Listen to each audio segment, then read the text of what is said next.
जननी संस्कृतं पापनाशिनी संस्कृतं व्यवहारदात्री संस्कृताये नमो नमः। संस्कृतं वेदस्य जननी एवमेव पापनाशिनी व्यवहारदात्री भाषा वर्तते। अहं तु कथयामि संस्कृतं मृताना अपि तु अमृता। मृता भाषा भवति चेत् तस्य कालः समाप्तः भवति, किन्तु संस्कृतम् अमृता भाषा वर्तते। अमृत तुल्या भाषा वर्तते। આપણી વચ્ચે મહેમાનો પધાર્યા છે, તો એમનું શાબ્દિક પહેલા હું શ્લોક દ્વારા એમનું સ્વાગત કરું છું। આપણે સરસ મજાની એક તો સુખી છે, જૂનાગઢના એક સરસ મજાના શાયર થઈ ગયા મનોજભાઈ ખંડેરિયા, બરોબર। અમારે મન તો શબ્દો એ કંકુ અને ચોખા, પરંતુ સંસ્કૃતમાં પણ સરસ મજાનો એક શ્લોક છે।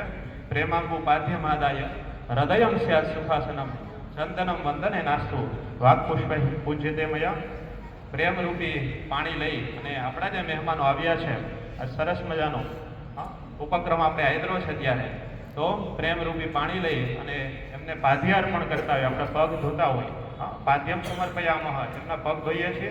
પ્રેમાંબુ પાદ્યમાદાય હૃદયમ સ્યાત સુખાસનમ, આપણું હૃદય એમની માટે આસન બની રહે। હૃદયમ સ્યાત સુખાસનમ ચંદનમ વંદને નાસ્તુ, આમ તો ચંદન જોઈએ પરંતુ અત્યારે હાજરમાં નથી, એટલે અમે વંદનપૂર્વક એમને ચંદન અર્પણ કરીએ છીએ। ચંદનમ વંદને નાસ્તુ વાક્પુષ્પૈ પૂજ્યતે મયા, વાણી રૂપી જે આ પુષ્પો છે એ આપણે એમના ચરણે ધરીએ છીએ। પુનઃ એકવાર જોરદાર તાળીઓથી દરેક મહેમાનોનું આપણે ઋષિ પરિવાર, સમગ્ર ઋષિ પરિવાર સ્વાગત કરે છે। આગળના ક્રમે લખવાણી સાહેબને બોલાવું છું, આવો છો।